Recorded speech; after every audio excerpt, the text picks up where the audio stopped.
Yo, Elliot!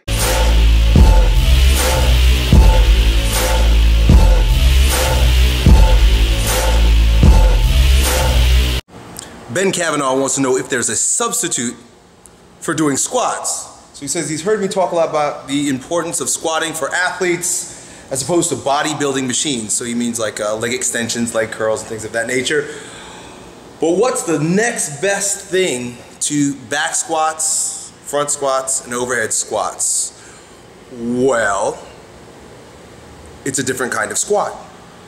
You see, squatting is one of those things that you must do as a human being to really be able to navigate life appropriately. I've talked about the physiological effects of squatting beyond just the neuromuscular effects of squatting, how it supports your digestion, it supports so many different functions. It'll even support your sexuality because you have tight, rigid hips and legs. You have poor grounding, you have a poor ability to breathe into your balls.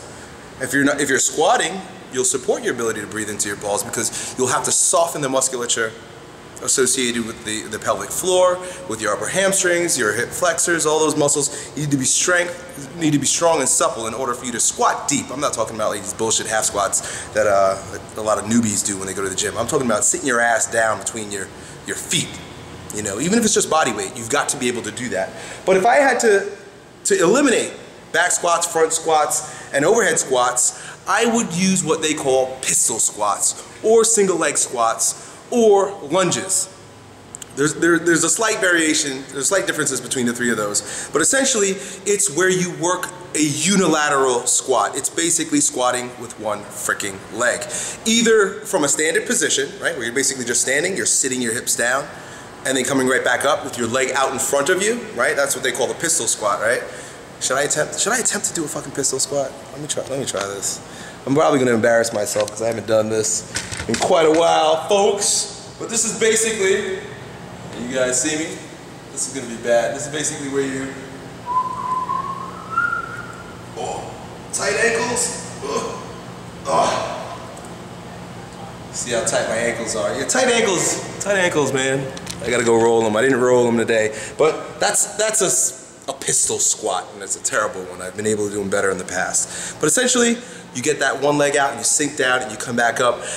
It's different than your bipedal squat because it requires a lot more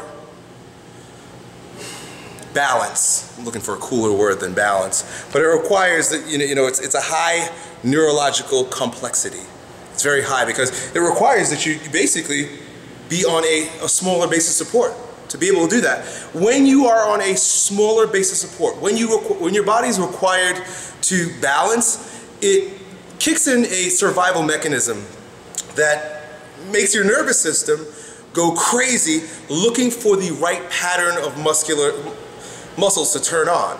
So when you always squat, when you always do one movement over and over and over again, you build what are called motor engrams, right? So basically that's just like a path from your brain to your muscle saying, do this. And if you've done it 1,000 times, it's like, what the fuck, just do this. You don't have to think about it, right? But if you move out of a very ingrained motor engram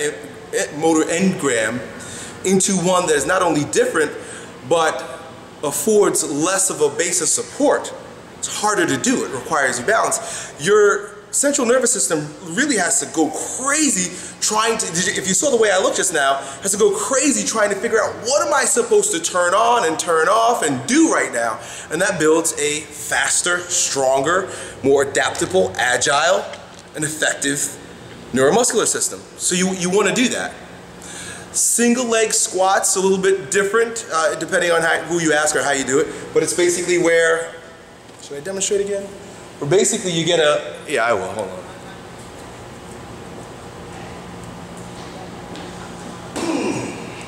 You get like a bench or something, right? You guys are making me sweat today.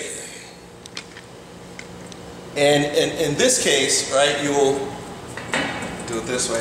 You stand up one leg. You see that? It's real important how you do step downs or single leg squats off a bench.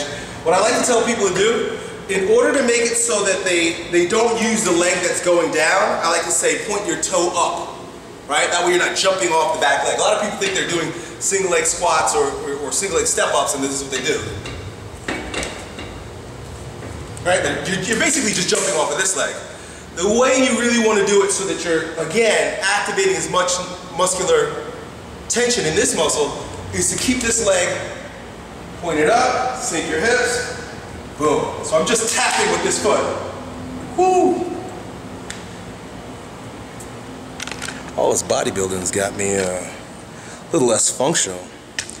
But anyway, so that's it. You want to spend some time on that. I need to spend some more time on that. And then finally just step ups, which is, you know, basically the same thing there, except instead of stepping down, you step up. Oh, also in lunges. And lunges are one of these exercises that you could do multi-directionally. You could forward lunge, side lunge, 45-degree forward, 45-degree back, straight back. You could lunge around the clock. Granted that you're keeping your hips square, toes square, shoulders square, stuff like that. So that's it. There really is no substitute for a bipedal squat. But if you want to build strength, you want to build size, in absence of using squats, then you're going to want to do unilateral type exercises. You can really build up a tremendous body, tremendous strength. Obviously, just by watching me struggle with those exercises, by using them regularly, you build up tremendous functional capacity and functional strength that will carry over in any sport that you do. So try them, add them to your program, and grow stronger. Peace. Yo, Elliot.